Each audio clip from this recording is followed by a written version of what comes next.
Today I'll be explaining the Hindu editorial Tightrope Walk.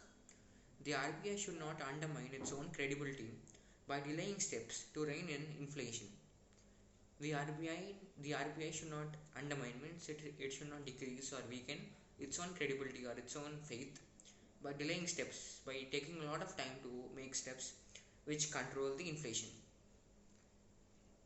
Governor Shaktikanta Das's statement accompanying the RBI's latest policy announcement highlights the bind that monetary authorities find themselves in. So when the RBI had made its latest announcement about its new policy, um, the governor of RBI Shaktikanta Das also made a statement, and this statement showed that the monetary authorities are a part of that.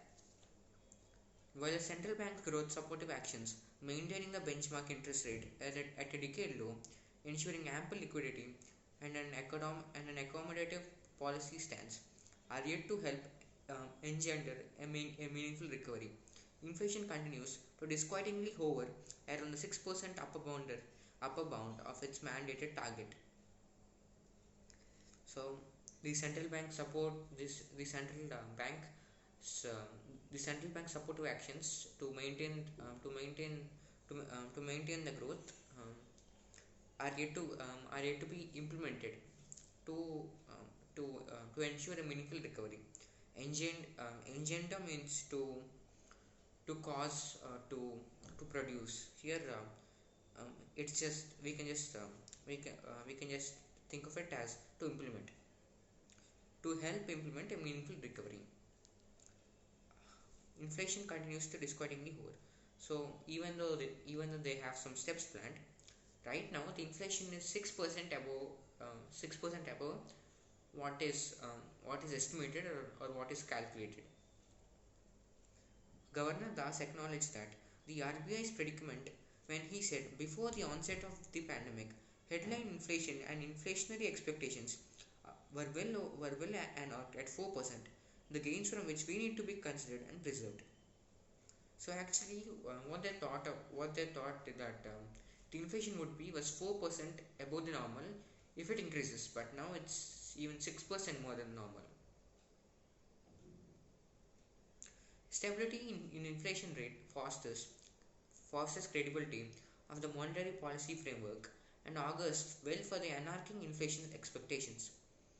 So the stability in inflation rate fosters means the stability in the inflation rate it increases or it comes only due to the credibility of the monetary policy framework and augurs well means it predicts well. It would be able to forecast, or we could rely on it more for anarching inflation expectations. This in turn reduces uncertainty for investors, increases external competitiveness, and thus is a growth promoting.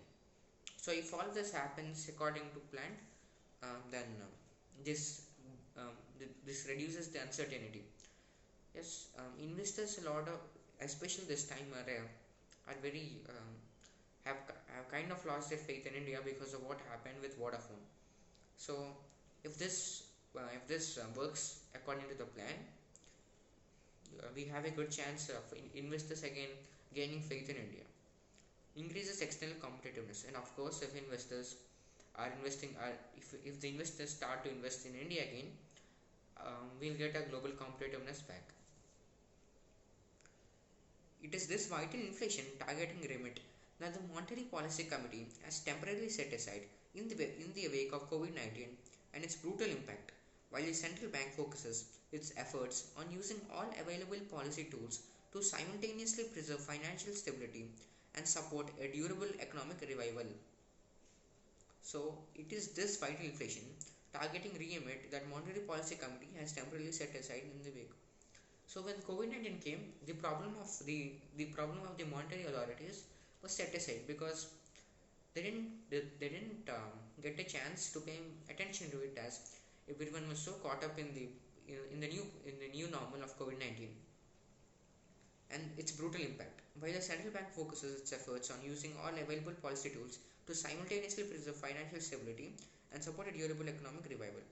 Because when COVID-19 hit us, we had a huge inflation like any other country, and all the banks were more focused on the revival of their economy, of our economy, and they lost the focus on the monetary policies and monetary authorities. Still, the central bank's outlook for growth and inflation shows it is cognizant of the ground realities and the limits to its politic options, asserting that the domestic economic activity has started to recover with the ebbing of the second wave. So the domestic economic activity, it has started to recover.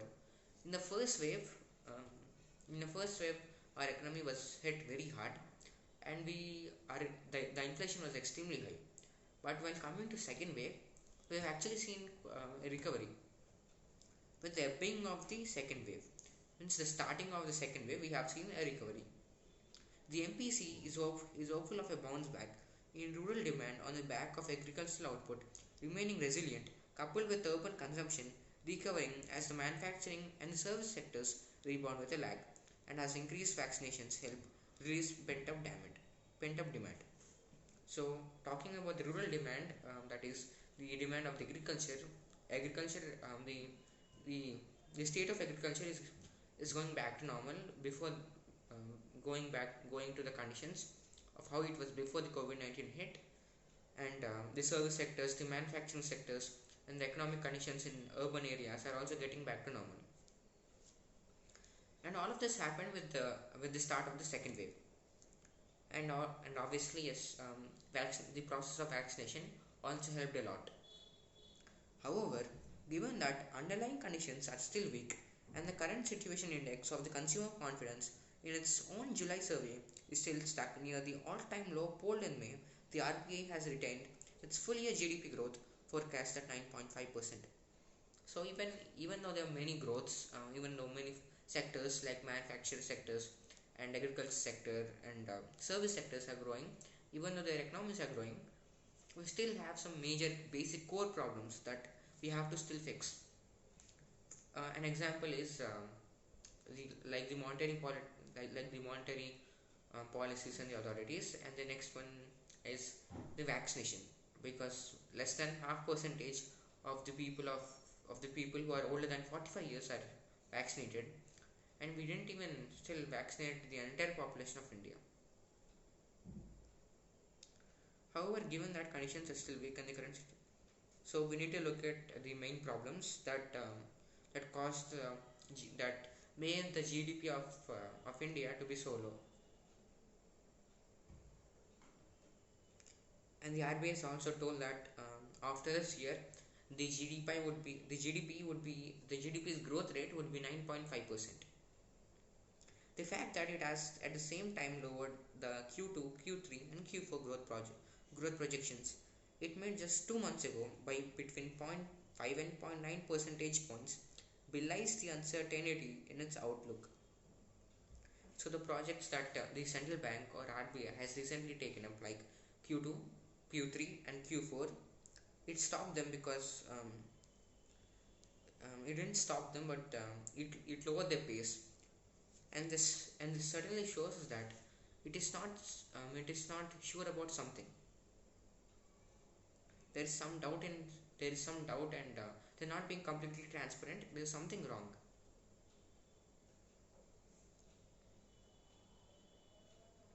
With the monsoon rainfall deficit once again widening to a -4% as on August 8th, latest Kharif sowing estimates revealing an almost 23% shortfall, and composite PMI data for July showing a persistent contraction in the business activity and continuing job losses, it is hard to see either a near-term revival in demand or an easing in inflationary pressures from cereal and edible oil prices. So, with the monsoon rainfall deficit, so whenever we have a monsoon season, we mostly encounter a deficit in the economy, and this time the deficit was 4%. So the economy it grew by -4%. as on August 8th, and this data was of yesterday. Latest Kharif sowing estimates revealing an almost 23% shortfall. So, Kharif, coming to the topic of Kharif crops, that are the crops grown in summer season, have seen a shortfall of 23%, and composite PMI data of July showing percent and the business activities and employment opportunities are also getting decreased by a high percentage. So so considering all of these, it's impossible to see a recovery in the near future. We have to plan for the long term recovery. Admitting the price pressures, the RBI has also raised its fiscal year inflation projection by 60 basis points to 5.7%. Also,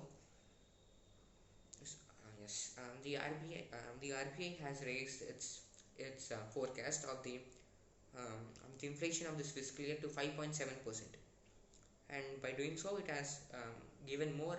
It has given 60 more points to the forecast. Also, with one of the six members of the MPC dissenting and voting against the language of the policy stance, it seems clear that the central bank may sooner than later have to bite the bullet and start normalizing rates if it wants to avoid undermining its own credibility by delaying steps on real inflation.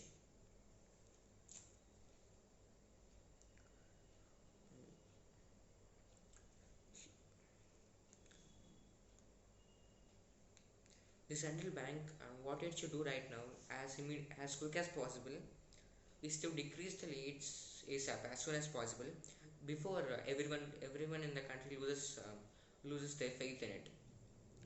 Here they use the phrase "bite the bullet," which means to encounter a difficult task, or to do something which seems impossible and is claimed impossible, and start normalizing rates if it wants to avoid undermining its own credibility. So this is the main theme of the entire editorial. The author has finally concluded that if the Central Bank of India, or if RBI wants us to not lose faith in it, it needs to take steps to rein or to control to control its to control the cost of the items, so that we don't lose faith in it, and it should do it as quick as possible. Thank you.